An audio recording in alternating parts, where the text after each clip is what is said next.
HSC 2021 পরীক্ষার্থীদের স্বাগত জানিয়ে বিডি এমসিকিউ টিউটোরিয়ালের পক্ষ থেকে রসায়ন দ্বিতীয় পত্রের প্রথম অধ্যায় পরিবেশ রসায়নের উপর তোমাদের যে অ্যাসাইনমেন্টটি দেওয়া হয়েছে, অ্যাসাইনমেন্ট নাম্বার 2, সেটি নিয়ে আমরা আজকের আলোচনা শুরু করছি। তাহলে আমরা বলছিলাম যে তোমাদের রসায়ন দ্বিতীয় পত্রের প্রথম অধ্যায় পরিবেশ রসায়ন। এখানে যে অ্যাসাইনমেন্টটি দেওয়া হয়েছে তা হলো গ্যাসের ধর্ম এবং আদর্শ ও বাস্তব গ্যাস। শিক্ষার্থীবৃন্দ, তোমাদের দেখো এখানে যে অ্যাসাইনমেন্টটির নির্দেশনা এবং নির্দেশক তার মধ্যে কিছুটা পার্থক্য রয়েছে। নির্দেশনায় যে কথাটি বলা হয়েছে, নির্দেশকে তা সুনির্দিষ্টভাবে কতটুকু লিখতে হবে সেটির কিন্তু একটা নির্দেশনা দেওয়া হয়েছে। সেই জন্য আমরা পাশাপাশি প্রশ্নগুলোকে রেখেছি। নির্দেশনায় বলা হয়েছে ক নম্বরে গ্যাসের আয়তনের সাথে তাপমাত্রার সম্পর্ক স্থাপন, আর নির্দেশকে যেটুকু করতে বলা হয়েছে তা হলো চার্লসের সূত্র থেকে পরম শূন্য তাপমাত্রা এবং পরম তাপমাত্রার স্কেল ব্যাখ্যা। খ নম্বরের নির্দেশনায় বলা হয়েছে গ্যাসের গতিতত্ত্বের স্বীকার্যসমূহ ব্যাখ্যা ও গ্যাসের গতিশক্তি নির্ণয়, আর নির্দেশকে বলা হয়েছে গ্যাসের গতিতত্ত্বের স্বীকার্যসমূহ উল্লেখ এবং এসটিপিতে 1 অণু কার্বন ডাইঅক্সাইড গ্যাসের গতিশক্তি হিসাব। গ নম্বরের নির্দেশনায় বলা হয়েছে ডাল্টনের আংশিক চাপ সূত্রের প্রয়োগ, আর সুনির্দিষ্টভাবে নির্দেশকে বলে দেওয়া হয়েছে স্থির তাপমাত্রায় 1 লিটার সিলিন্ডারে 1 অ্যাটমসফিয়ার চাপে 400 ml carbon dioxide, 750 millimetre mercury চাপে 500 ml নাইট্রোজেন ডাইঅক্সাইড এবং 103.64 কিলো প্যাসকেল চাপে 600 ml মিথেন গ্যাসকে মিশ্রিত করা হলে প্রত্যেক গ্যাসের মোল ভগ্নাংশ নির্ণয় করো। তাহলে এই জায়গাটি সুনির্দিষ্টভাবে বলে দেওয়া হয়েছে যে কতটুকু আমাদের অ্যান্সারের মধ্যে আনতে হবে। আর ঘ নম্বরের নির্দেশনায় কি আছে? আদর্শ গ্যাস ও বাস্তব গ্যাস এবং মোলার গ্যাস ধ্রুবক ব্যাখ্যা। আর নির্দেশকে সুনির্দিষ্টভাবে কতটুকু লিখতে হবে সেটি উল্লেখ করা আছে যে আদর্শ গ্যাস ও বাস্তব গ্যাসের বৈশিষ্ট্য উল্লেখ এবং মোলার গ্যাস ধ্রুবকের মাত্রা নির্ণয়। এখানে একটু কথা বলে দিই শিক্ষার্থীবৃন্দ, যে এই অ্যাসাইনমেন্টটিতে দেখা যাচ্ছে যে আসলে মাথা খাটিয়ে তোমাদের খুব কাজ করবার জায়গা নেই। মূলত এই অ্যাসাইনমেন্টের উত্তরগুলি বেশিরভাগ অংশই কিন্তু তোমরা তোমাদের পাঠ্য বইয়ের আলোকে পাঠ্য বই থেকে নিয়ে লিখতে পারবে। আশা করি বুঝতে পেরেছ। সরাসরি উত্তরের ব্যাখ্যা যাওয়ার আগে আমরা আরেকবার একটু নির্দেশনা, ক নম্বরের নির্দেশনা এবং নির্দেশকটা দেখে নিতে চাই। ক নম্বরের নির্দেশনা ছিল গ্যাসের আয়তনের সাথে তাপমাত্রার সম্পর্ক স্থাপন এবং নির্দেশক হচ্ছে চার্লসের সূত্র থেকে পরম শূন্য তাপমাত্রা এবং পরম তাপমাত্রার স্কেল ব্যাখ্যা। চার্লসের সূত্র। ফরাসি বিজ্ঞানী জ্যাকুইস এসি চার্লস 1787 খ্রিস্টাব্দে স্থির চাপে গ্যাসের আয়তনের সাথে তাপমাত্রার সম্পর্ক স্থাপন করেন। এই সম্পর্কিত সূত্রটি হলো স্থির চাপে নির্দিষ্ট ভরের যে কোনো গ্যাসের আয়তন প্রতি ডিগ্রি সেলসিয়াস তাপমাত্রা বৃদ্ধি বা হ্রাসের ফলে 0 ডিগ্রি সেলসিয়াস তাপমাত্রায় গ্যাসের আয়তনের 1/273 অংশ বৃদ্ধি বা হ্রাস ঘটবে। এই সূত্রের সাহায্যে পরম শূন্য তাপমাত্রা এবং পরম তাপমাত্রা স্কেলের ব্যাখ্যা করা যায়। তাহলে চার্লসের সূত্রের গাণিতিক ব্যাখ্যাটি দেওয়া যায় এভাবে: যদি স্থির চাপে কোনো নির্দিষ্ট ভরের গ্যাসের আয়তন 0 ডিগ্রি সেলসিয়াস তাপমাত্রায় V0 সেন্টিমিটার কিউব হয়, তবে 1 ডিগ্রি সেলসিয়াস তাপমাত্রার বৃদ্ধির ফলে গ্যাসের আয়তনের বৃদ্ধি কতটুকু হবে? V0 এর 1/273 সেন্টিমিটার কিউব, তার মানে দাঁড়ালো V0/273 সেন্টিমিটার কিউব। অতএব 1 ডিগ্রি সেলসিয়াস তাপমাত্রার বৃদ্ধির ফলে তাহলে গ্যাসের মোট আয়তন কি দাঁড়াবে? V0 সঙ্গে এই বৃদ্ধির অংশটুকু যোগ হয়ে যাবে, তা যোগ করলে আমরা পাই V0 plus V0/273 centimetre cube. এখন দেখো V0 যদি আমরা কমন নিয়ে নিই তাহলে থাকে V0 কমন নিলে 1 প্লাস 1/273 সেন্টিমিটার কিউব। একইভাবে 2 ডিগ্রি সেলসিয়াস তাপমাত্রা বৃদ্ধির ফলে তাহলে গ্যাসের মোট আয়তনটা হবে V0 into 1 plus 273 centimetre cube. এইভাবে T ডিগ্রি সেলসিয়াস তাপমাত্রা বৃদ্ধির ফলে গ্যাসের মোট আয়তন হবে V0 into 1 plus T/273 centimetre cube. অতএব স্থির চাপে যদি 273 ডিগ্রি সেলসিয়াস তাপমাত্রায় গ্যাসের মোট আয়তন V0 into 1 plus 273/273 centimetre cube হয়, তার মানে 2v0 হয়। তাহলে আমরা বলতে পারি যে 0 ডিগ্রি সেলসিয়াস তাপমাত্রায় আয়তনের ঠিক দ্বিগুণ হয়ে যাবে এই আয়তনটি স্থির চাপে, তাই না? পরম শূন্য তাপমাত্রাটা কি? এটির সংজ্ঞাটি আমরা এভাবে বলতে পারি, কল্পনাযোগ্য সর্বনিম্ন যে তাপমাত্রায় সকল গ্যাসের আয়তন তত্ত্বীয়ভাবে শূন্য হয়ে যায় তাকে পরম শূন্য তাপমাত্রা বলে। তাহলে আমরা চালচের সূত্র মতে বলতে পারি যে 1 ডিগ্রি সেলসিয়াস তাপমাত্রা হ্রাসের ফলে গ্যাসের আয়তনের হ্রাস ঘটবে V0 এর 1/273 সেন্টিমিটার কিউব, তার মানে V0/273 সেন্টিমিটার কিউব। অতএব 1 ডিগ্রি সেলসিয়াস তাপমাত্রার হ্রাসের ফলে গ্যাসের মোট আয়তন কতটুকু হ্রাস পাবে? তাহলে ওই V0 minus V0/273 centimetre cube, এটা কমন নিলে দাঁড়াবে V0 into 1 minus 1/273 centimetre cube. অনুরূপভাবে 2 ডিগ্রি সেলসিয়াস তাপমাত্রার হ্রাসের ফলে গ্যাসের আয়তনের হ্রাস ঘটবে V0 into 1 minus 2/273 centimetre cube. একইভাবে আমরা T ডিগ্রি সেলসিয়াস তাপমাত্রার হ্রাসের ফলেও গ্যাসের মোট আয়তন পাবো V0 into 1 minus T/273 centimetre cube. অতএব মাইনাস 273 ডিগ্রি সেলসিয়াস তাপমাত্রায় তাহলে গ্যাসের মোট আয়তন দাঁড়াচ্ছে V0 ইন্টু 1 মাইনাস 273/273। তো 273 দেওয়ার কাটাকাটি হয়ে গেল, তাহলে এখানে 1 থাকে, তাই না?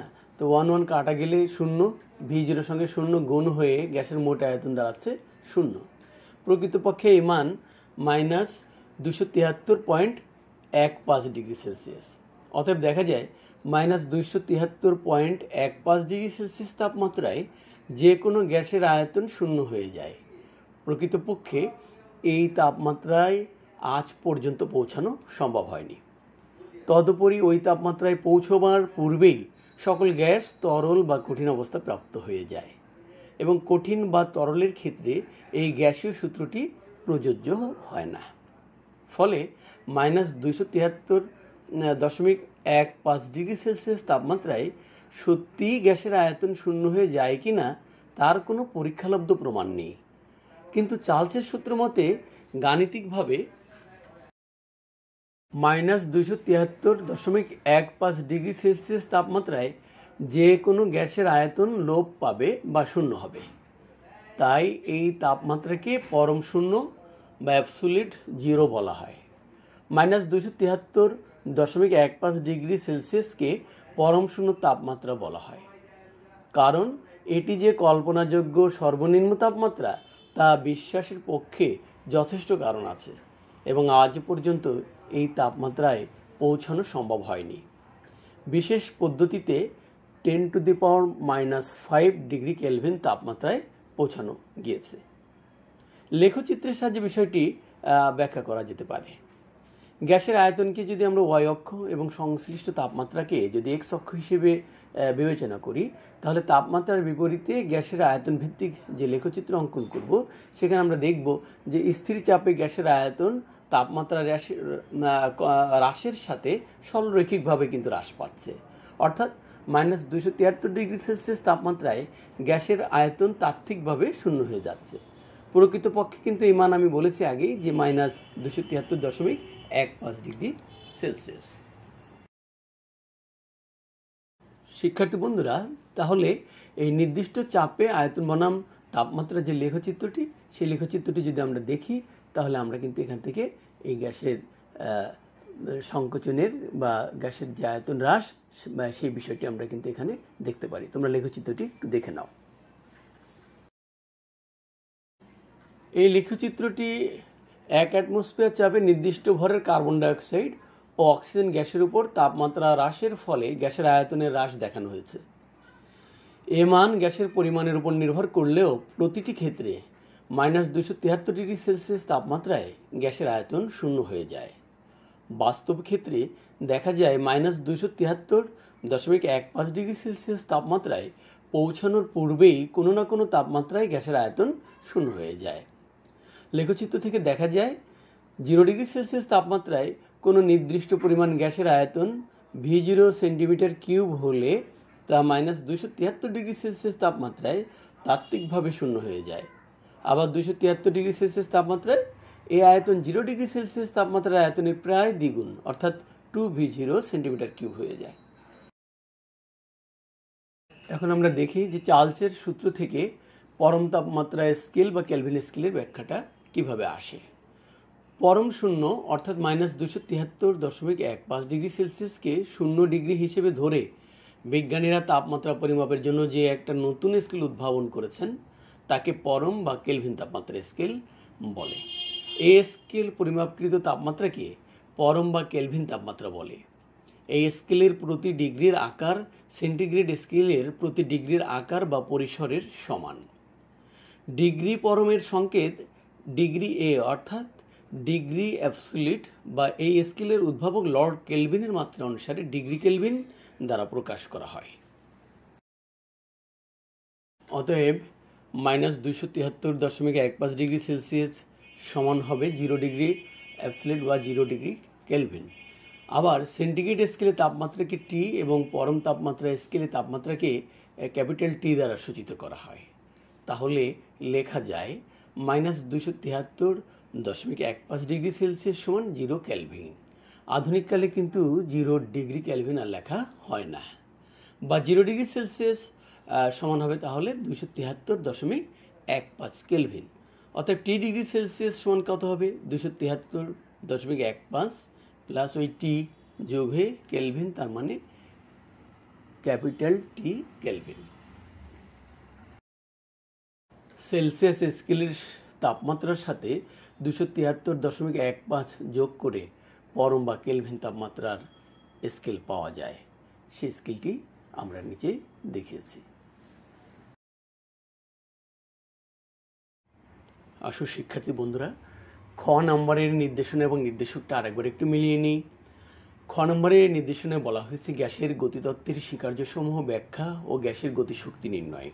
কিন্তু নির্দেশকে এখানে সুনির্দিষ্টভাবে গ্যাসের গতিতত্ত্বের স্বীকার্যসমূহ উল্লেখ করতে হবে এবং এসটিপিতে 1 অণু কার্বন ডাইঅক্সাইড গ্যাসের গতিশক্তি হিসাব করতে হবে। গ্যাসের গতিতত্ত্বের স্বীকার্যসমূহ উল্লেখ ও তাদের ব্যাখ্যা। গ্যাসের সাধারণ ভৌত ধর্মসমূহ ব্যাখ্যার জন্য বিভিন্ন বিজ্ঞানী মতবাদ ব্যক্ত করেন। তন্মধ্যে যে ধারণাসমূহ গৃহীত হয়েছে তাদের সমষ্টিগত রূপকে গ্যাসের গতিতত্ত্ব বলে। উল্লেখ্য যে গ্যাসের সাধারণ ধর্মাবলী ব্যাখ্যায় যে স্বীকার্যসমূহ প্রস্তাবিত হয়েছিল তা অণুর ধারণার পূর্বেই করা হয়েছিল। গ্যাসের গতিতত্ত্বের মূল স্বীকার্যসমূহ তাহলে নিম্নরূপে আমরা তুলে ধরতে পারি। 1 নম্বরে আমরা বলি যে গ্যাসের অণুসমূহের আয়তন। গ্যাসের অণুসমূহের আয়তন গ্যাস পাত্রের আয়তনের তুলনায় অতি নগণ্য। তাহলে 2 নম্বরে আমরা বলতে পারি গ্যাসের গঠন। যে কোনো গ্যাস তার নিজস্ব অসংখ্য ক্ষুদ্রাতি ক্ষুদ্র কণিকার সমন্বয়ে গঠিত। এই কণিকাগুলো গোলাকার ও স্থিতিস্থাপক। এসব কণিকাকে সাধারণভাবে অণু বলা হয় এবং নিষ্ক্রিয় গ্যাসের ক্ষেত্রে এসব কণা পরমাণু। যে কোনো নির্দিষ্ট গ্যাসের প্রতিটি অণুর আকার ও ভর অভিন্ন। 3 নম্বরে দেখি আমরা অণুসমূহের মধ্যে আকর্ষণ। গ্যাসের অণুসমূহের নিজেদের মধ্যে এবং অণু ও রক্ষিত গ্যাস পাত্রের দেয়ালের মধ্যে কোনো আকর্ষণ বা বিকর্ষণ বল কার্যকারী থাকে না। স্বীকার্যের 4 নম্বরে আমরা দেখছি অণুর গতিশীলতা। গ্যাসের অণুসমূহ সর্বদা অতি দ্রুত গতিতে সরলরৈখিকভাবে অবিরামভাবে চতুর্দিকে ছোটাছুটি করে। ফলে এরা পরস্পরের সাথে এবং গ্যাস পাত্রের দেয়ালের সাথে স্থিতিস্থাপক সংঘর্ষে লিপ্ত হয়। যে কোনো দুটি সংঘর্ষের মধ্যবর্তী পথ সরলরৈখিক। 5 নম্বর চাপ। গ্যাস পাত্রের দেয়ালের সাথে গ্যাস অণুসমূহের অবিরাম সংঘর্ষের ফলেই গ্যাসের চাপের সৃষ্টি হয়। সংঘর্ষের সংখ্যা যত বেশি হয় চাপও তত বেশি হয়। প্রকৃতপক্ষে সংঘর্ষের ফলে পাত্রের দেয়ালের প্রতি একক ক্ষেত্রের উপর যে বল প্রযুক্ত হয় তাকে গ্যাসের চাপ বলা হয়ে থাকে। 6 নম্বরে দেখতে পাচ্ছি যে অণুর মোট গতিশক্তি। গ্যাস অণুসমূহের মোট গতিশক্তি তথা প্রতিটি অণুর গড় গতিশক্তি গ্যাসের পরম তাপমাত্রার সমানুপাতিক। যদি ক্যাপিটাল টিকে কেলভিন তাপমাত্রা এবং ভি আয়তনের একটি আবদ্ধ পাত্রে কোনো একটি গ্যাস রাখার ফলে পি চাপ সৃষ্টি হয়, যদি পাত্রের মধ্যে এন সংখ্যক গ্যাসীয় অণু থাকে তবে মোট গতিশক্তি হবে 12 mN/c²। এখানে এম প্রতিটি গ্যাসের অণুর ভর, গ্যাসের গতিশক্তি প্রপোর্শনাল টি, অতএব হাফ এনসি স্কোয়ার প্রপোর্শনাল টি, এভাবে আমরা পাই হাফ এম এনসি স্কোয়ার সমান কেটি। এখানে চিত্রের মাধ্যমে সরল রৈখিক পথে ইতস্তত সম্ভবপর সকল দিকে ছোটাছুটিরত এবং নিজেদের মধ্যে অথবা গ্যাস আধারের দেয়ালের মধ্যে স্থিতিস্থাপক সংঘর্ষে লিপ্ত গ্যাস অণুসমূহকে দেখানো হয়েছে। স্বীকার্যের 7 নম্বরে আমরা দেখতে পাচ্ছি গড় মুক্ত পথ। গ্যাস অণুগুলোর মধ্যে দুটি সংঘর্ষের মধ্যবর্তী দূরত্ব সমূহের গড় মানকে গ্যাস অণুর গড় মুক্ত পথ বলে। 8 নম্বর সংঘর্ষের সময়। অণুগুলোর মধ্যে শুধু সংঘর্ষের জন্য যে সময় ব্যয় হয় তা দুটো সংঘর্ষের মধ্যবর্তী সময়ের তুলনায় অতি নগণ্য। 9 নম্বর স্থিতিস্থাপকতা। গ্যাস অণুসমূহের গতিশক্তির কারণে যখন তাদের নিজেদের মধ্যে বা পাত্রের দেয়ালের সাথে সংঘর্ষ ঘটে তখন তাদের গতিশক্তি অভ্যন্তরীণ বা অন্য শক্তিতে রূপান্তরিত হয় না। গ্যাস অণুসমূহের সংঘর্ষসমূহ সম্পূর্ণ স্থিতিস্থাপক। এ কারণে সংঘর্ষের ফলেও তাদের গতিবেগের কোনো পরিবর্তন ঘটে না। 10 নম্বর আকর্ষণ বিকর্ষণ। গ্যাস অণুসমূহের গতিশক্তির কারণে এরা একে অপরের থেকে এত দূরে অবস্থান করে যে পরস্পরের প্রতি কোনোরূপ আকর্ষণ বিকর্ষণ বল এর প্রভাব বিস্তার করে না। 11 নম্বর আমরা দেখি আয়তন। গ্যাস অণুসমূহের আয়তন প্রকৃতপক্ষে ক্ষুদ্র।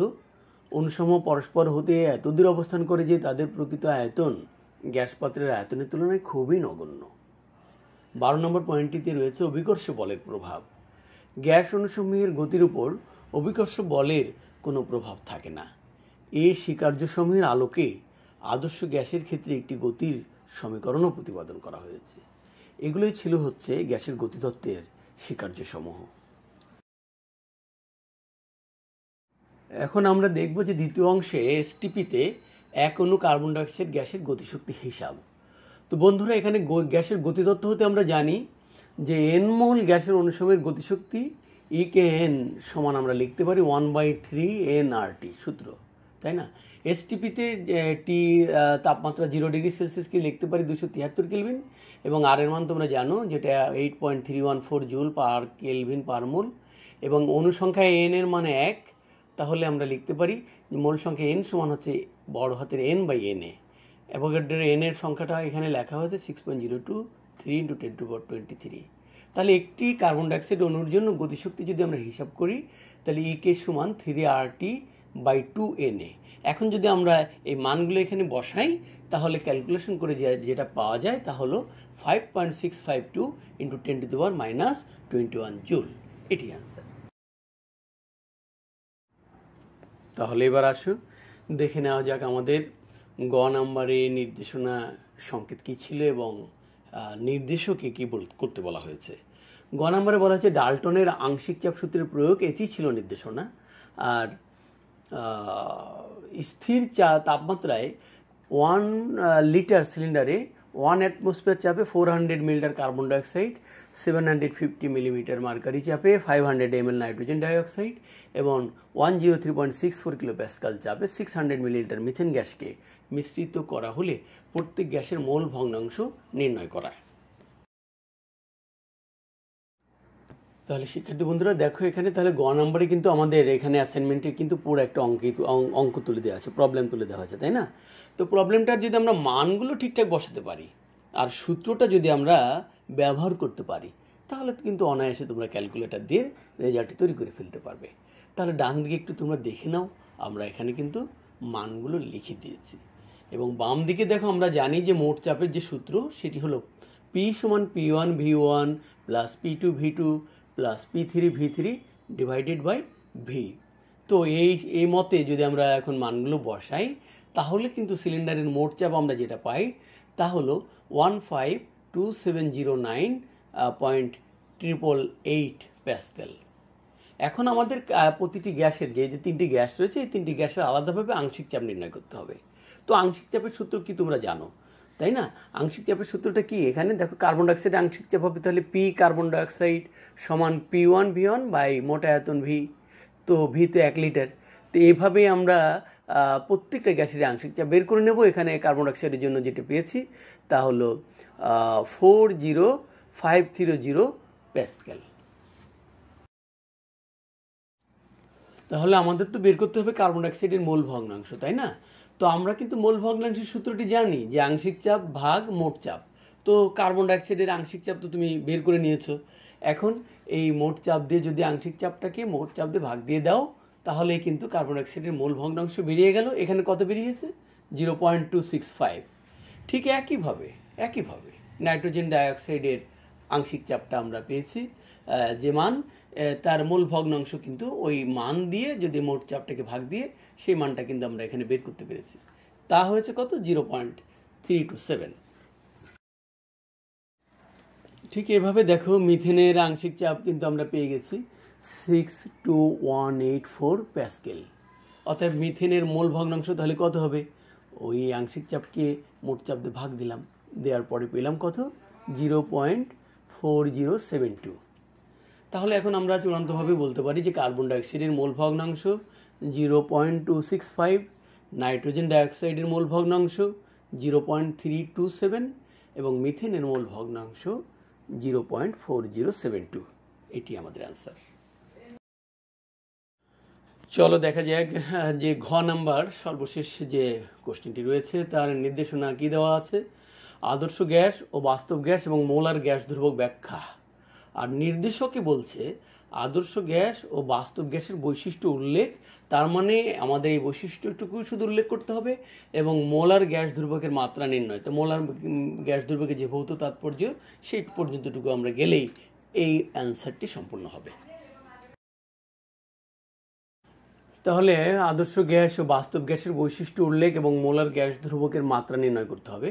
তো সেই জায়গা থেকে আমরা আদর্শ গ্যাস ও বাস্তব গ্যাসের আলাদা আলাদা করে বৈশিষ্ট্য না লিখে আমরা একটি ছকের মাধ্যমে কিন্তু এটা তুলে ধরেছি। তোমরা ছকটিকে যদি ফলো করো তাহলে এখান থেকে তোমরা বৈশিষ্ট্যগুলো লিখে নিতে পারবে। এখানে দেখো বৈশিষ্ট্যগুলোর কিন্তু কিছু ক্রাইটেরিয়া আমরা ঠিক করে দিয়েছি, যে বাম যে কলামটি রয়েছে সেখানে সংজ্ঞা, আন্তঃআণবিক আকর্ষণ, আদর্শ গ্যাস সমীকরণ, এই বৈশিষ্ট্যগুলোই আদর্শ গ্যাসের জন্য কেমন, বাস্তব গ্যাসের জন্য কেমন, এটি ছকে তুলে দেওয়া হয়েছে। তোমরা এখান থেকে এটা লিখে নেবে। হ্যাঁ, এই স্লাইডটিতে আমরা আরও কিছু বৈশিষ্ট্য যেটি আদর্শ গ্যাস ও বাস্তব গ্যাসের জন্য প্রযোজ্য তা উল্লেখ করেছি। এখানে আমরা উল্লেখ করেছি অণুর আয়তন, অভ্যন্তরীণ শক্তি, সংকোচনশীলতা গুণাঙ্ক। এটি আদর্শ গ্যাসের জন্য কেমন এবং বাস্তব গ্যাসের জন্য কেমন পাশাপাশি লেখা রয়েছে। তোমরা শিক্ষার্থী বন্ধুরা এখান থেকে ভালো করে দেখে তারপর তোমাদের অ্যাসাইনমেন্টটি তৈরি করবে। আরও দুটো বৈশিষ্ট্য রয়েছে, সেটি হলো স্থিতিস্থাপক সংঘর্ষ এবং গ্যাসের আয়তন। সেটি আদর্শ গ্যাসের জন্য কেমন, বাস্তব গ্যাসের জন্য কেমন, তোমরা এখান থেকে তুলে নেবে। তাহলে আমরা দেখলাম কি যে মোট 8টি বৈশিষ্ট্যের আলোকে আদর্শ গ্যাস এবং বাস্তব গ্যাসের বৈশিষ্ট্যগুলো আমরা পাশাপাশি তুলেছি। তোমরা এই জায়গাগুলো থেকে অ্যাসাইনমেন্টটি সুন্দরভাবে প্রস্তুত করো। এবার আসা যাক এই অ্যাসাইনমেন্টটির যেটি দ্বিতীয় অংশ, যেটি আর এর ভৌত তাৎপর্য।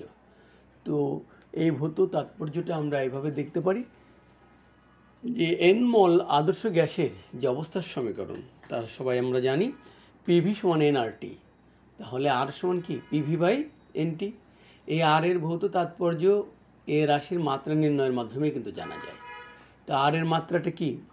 আর এর মাত্রা আমরা লিখতে পারি যে আরটা কি, তো মোলার গ্যাস ধ্রুবক, তাই না? এর মাত্রা হবে চাপের মাত্রা গুণ আয়তনের মাত্রা ভাগ মোল সংখ্যা গুণ তাপমাত্রার মাত্রা।